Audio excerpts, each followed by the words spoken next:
just the fact that we are sitting here, the fact that people from all walks of life can get together in a room and talk about their history is a really important step. It's very important. We did this for so long. People with Mexican heritage were denied publicly our history and the right to express who we were. My name is Manasses Soto. I am Lupe Roque de Yglesias. I'm 82 years old. I've never left Redlands. My name is Trevino Martinez. I was born here in Redlands in April the 30th, 1915. My name is John Guerrero, born in Redlands. I come from a family that was all members of the church at one time. People are seeing that all of our histories matter, that all of our heritages and all of our past should be a concern of each other's, because maybe we can get along a little better if we know each other a little better. Where'd you go to school at? Of course, Lagonia. There was Lincoln and Franklin? No, Lincoln. Okay, Lagonia was the first school. I'm Hub Seeger from the University of Redlands, and I'm here largely in support of Robert's program, which I think is very, very important. And I'd like to applaud you for coming and participating in this thing. It's a historical event. I've been a member of this church for many, many years. My father was the one that donated this property to the church. What's this? When my father was picking oranges and he was recommended for another job from the Redlands Fruit Association. Okay. 1915. Hello, I'm Ruth Otburn Martinez. In 1889, was it, Annie? 89, Robert Gonzalez's great-granddad brought my grandpa and Moses Martinez to Redlands. My brothers were the mayor of Redlands, Odie Martinez, and Norma was councilman.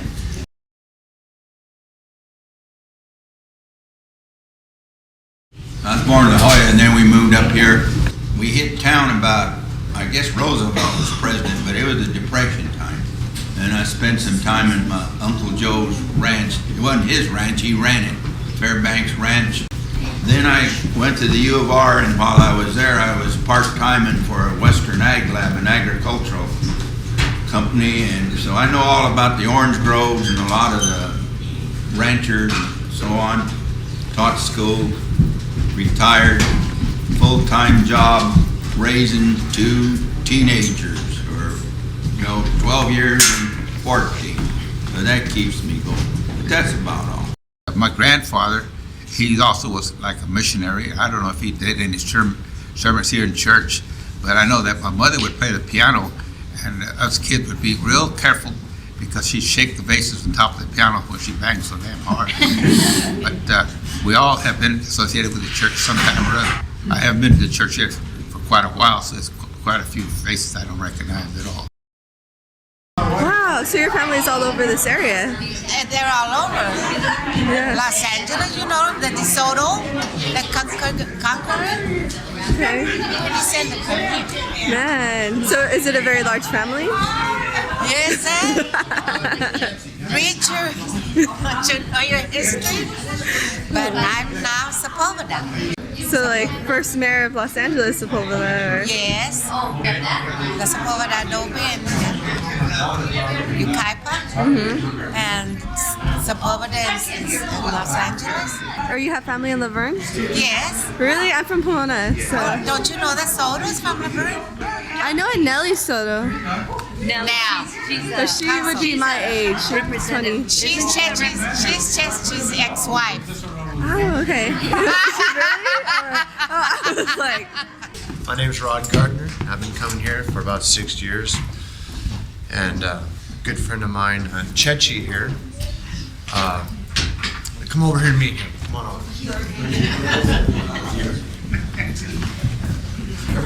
When I was just a little boy, I used to come here, and now I've gotten a little bigger. My dad was real good friends with Chechi. They grew up together, on 6th Street here in Redlands. The Roques have lived on Harold Street since we came to St. Redlands, 1924. The Roques lived across from all the Sotos, right? On Herald Street, right? I remember. We came here in 1937 for my mother's health, which helped her a lot. And then when we attended this church, my dad was still preaching in Barstow, in the congregational church that he started back there in 1930. My father was a minister, Congregational, Methodist, Presbyterian, wherever they would take him. They get rid of him from some church and he'd go to another one. Anyway, he came here. This is the only church that was here, Spanish-speaking church. So we came here, we become Presbyterian. Once in a while, they would need a minister to fill in, so he would preach here. At first, they didn't like it because he used to pound on the table up there and give it all out, what the Bible's about. And he always kept us straight. I'm Chechi and Ali's sister.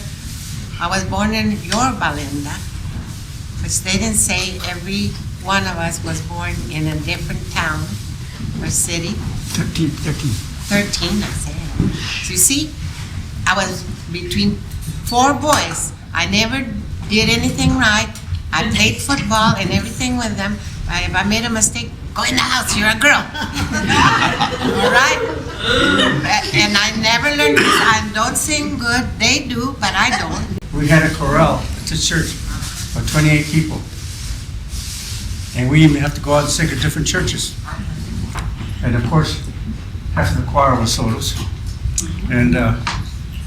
But we did a good job, and someday maybe we'll do the same thing again. I'm Olga Resendez Silva from the Soto clan. My grandparents were Mercedes and Meterio Soto. And my mother started sending me to this church when I was about 5 with my relatives, and they were already here. And I remember as a teenager, I'd bring my grandmother. I'd walk with her from Herald Street, walk along the dirt sidewalks, and we got here. But once I started to learn how to drive, I drove her over here. There was something that the Soto family didn't admit to, but when their father would preach, the whole Soto family was in the front row. They wouldn't sit he wouldn't let them sit no place else. Front row, the whole family. I've been, as some of you know, very interested in the division of Redlands. At first through Highway 99 and now through I-10. I'm a plumber. My father worked in the citrus for Walter Hinsky at one time. He pruned the trees on the orchards. This is a picture of Our Lady of Mercy School, where we all attended. This is the upper class. Later on, it became St. Mary's. It burned, and somewhere I have the clipping to this burning church. Take a look at this, the new car. Yeah. There is my brother, Anastasio. The little girl looking back is yours truly. In the back is my dad, Ingenio Roque. Now here's a better one. Look at this. They're so cute. The grapes of wrath. Yeah. Okay, there is the Roque family that you see in this brochure. And I have pictures of actually my brother-in-law, which you have a picture of their wedding. He's picking oranges. It's up on a letter, and I will get that to you too. My family all picked oranges, and I packed oranges up north, grape, whatever there was, we picked. I never become an orange picker because my dad never let me go pick oranges. Besides, he used to fall off the trees. Climb the ladder, used to fall off, and my brothers also we never picked oranges. My dad always made us go to church. And then we used to go up to up north, like the Grapes of Wrath. We used to trail one of these cars and go up north and work. I went out to get a job one day. I don't remember, none of you remember the cannery, apricot cannery on 6th Street and Lagonia? And I'm sitting there cutting apricots. All of a sudden, my dad stood at the door, but he had gone to a convention, so I thought I could do that, get away. But anyway, he stood there at the door with his belt in his hand. I got up, ran out the door and through the alley and went home and got in the closet. My sister from Barstow was there. She used to come. And she said, what's wrong with you? I said, my dad's going to spank me. Okay, good. You did something you shouldn't. I used to work in the smudge pots during smudge seasons, like a lot of young men did. And I did pick oranges one day. But then after the one day I quit because I got angry because my wife gave me an orange for dessert. We had a lot of recreational activities at the House Neighborly Service, together with the Presbyterian Church with Trevino, Salvador. And we had Mrs. Ayala, Mrs. Webster, and they all helped us grow up. We had choir then, and we even went to a radio station, and we sang on the radio in Los Angeles. I don't know if you remember it, Chichi. The House Neighborly Service was a real help to us. Not many of us went to the YMCA until later on. And I don't want it to be derogatory. It's okay. It's about prejudice. Okay. Please. One more statement is when we were kids, and all of us here, Mexican Americans, who were born in this country, went to school here. Here in Redlands, we had a big pool at the park, Children's Park. Everybody swam in there during the week.